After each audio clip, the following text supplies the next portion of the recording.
St Kilda with a chance. Forward pocket throw in. Everett couldn't take clean possession. What a contest. Yes, he dragged it in. Oh, that's a holding the ball against McIntosh. How tough is that? McIntosh, the ball came to ground. He put his arm out and dragged it in under him. Watch this. Everett spills it, puts a tackle on Everett, drags it in. He tried to knock it out the back. Gutsy decision by the umpire. It was behind his back, I reckon, when the whistle blew. Well, Mitchell could kick the winner here. And we see this from another angle. There's a tackle by McIntosh. He leans over, grabs it. The ball comes out the back, which we can't quite see that we did in the end, but he was the player that knocked it out the back. Well, if Gavin Mitchell can kick this, Saints in front, and he's kicked it. St Kilda in front in the last minute. Well, what a turn up here. The Saints have hit the front and they're just about on their feet. I just don't know, Roscoe, whether the West Coast Eagles got too far in front and then relaxed. But what do you do as coach? Do you go back to the middle with your set play, keep everybody there, or do you go packing the back line? Well, you can't pack the back line. You've got to attack now, Jared. You've got to try and win the game. You can't. They're not in a position to save. They're going to try. I'm talking about the Saints. Oh, the Saints. Sorry. All right, 46 seconds remaining on the clock for a centre bounce, all important. Do you put a spare man in defence, Ross, for the Saints? No, go forward. The crowd at fever pitch. The players out on their feet. St Kilda lead by 2 points. Look at the wrestle going on. Cripps goes to ground. 31 seconds, 30. The umpire says, give it to me, I'll ball it up. If you drop someone back. If the Saints can hang on, what a remarkable victory this would be. But they mightn't hang on. Cousins. Lovell gives chase. Beveridge, well done. Lovell in the back. Free kick St Kilda. Advantage taken by Young. Mark to Healy, who's just had a day out on his birthday and kicked 6 goals. 7 seconds left. St Kilda have it. St Kilda in the game. Kicked by Healy. Everett.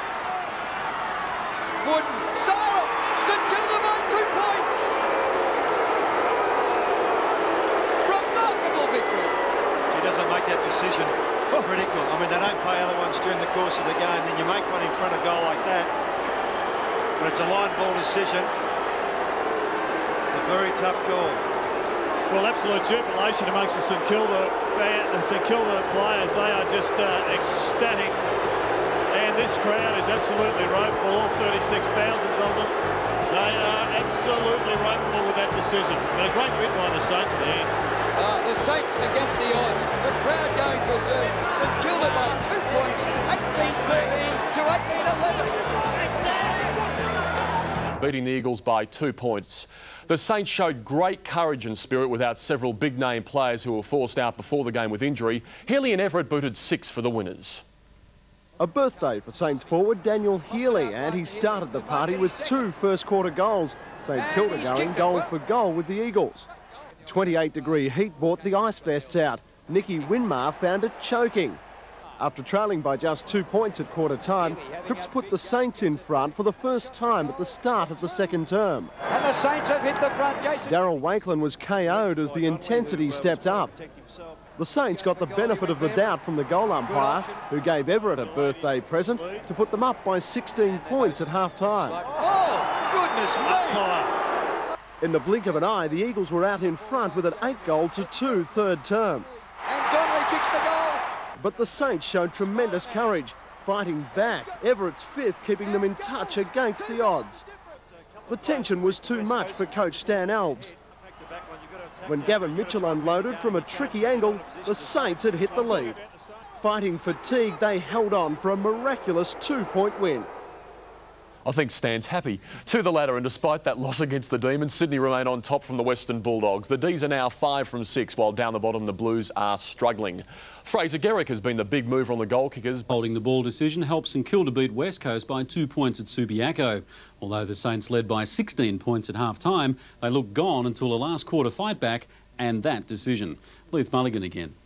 St Kilda was immediately hit by Cousins, giving the woodwork a shake. Hits the post. Before scoring the first goal. McIntosh on the end of some great Eagles play, while Healy was busy making up the deficit. St Kilda desperate to get a grip on the game. The second term was all St Kilda's, in particular birthday boy Healy. Number 3.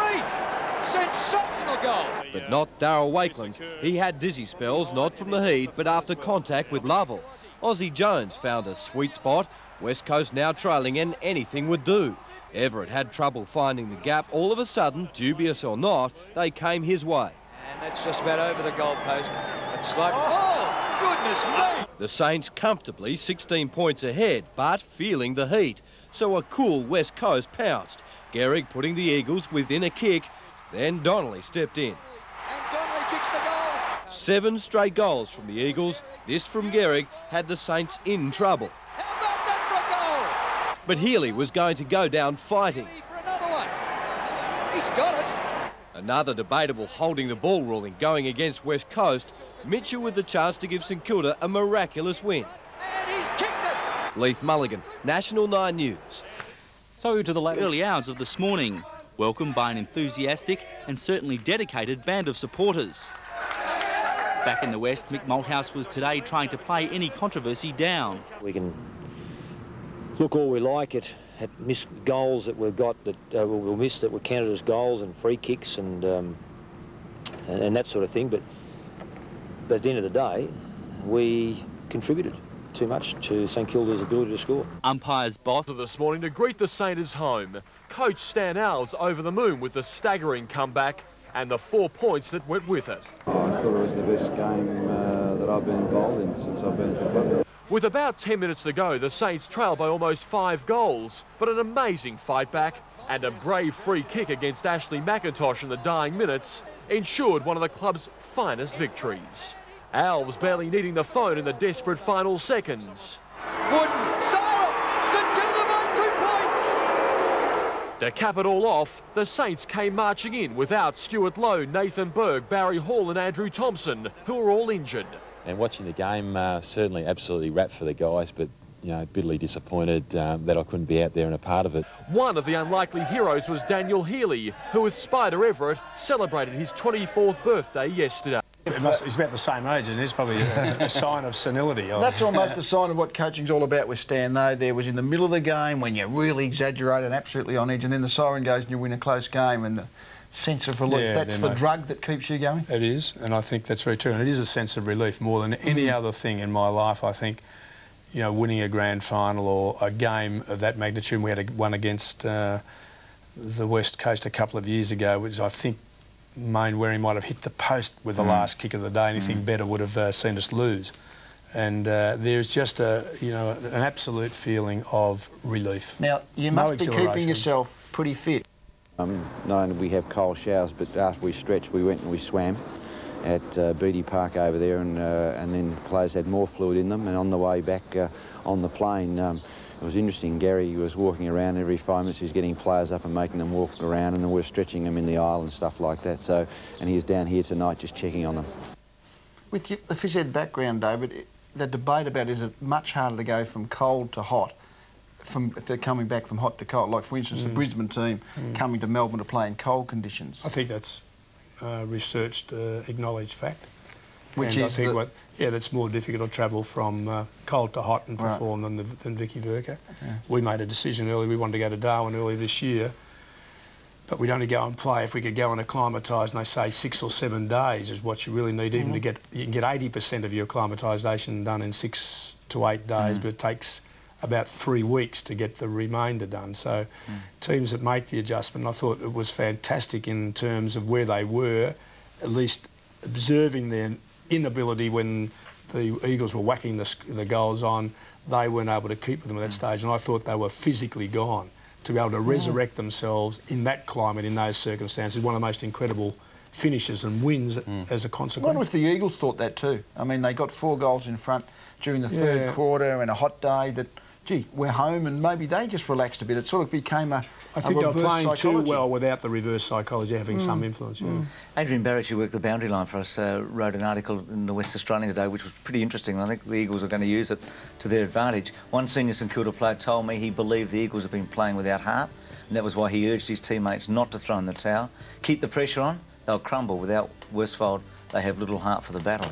Boy, it's a big call, isn't it? It is. Is Adrian popular around the Eagles at the moment? Well, he's only quoting. Which one? He's only quoting what a senior St Kilda player.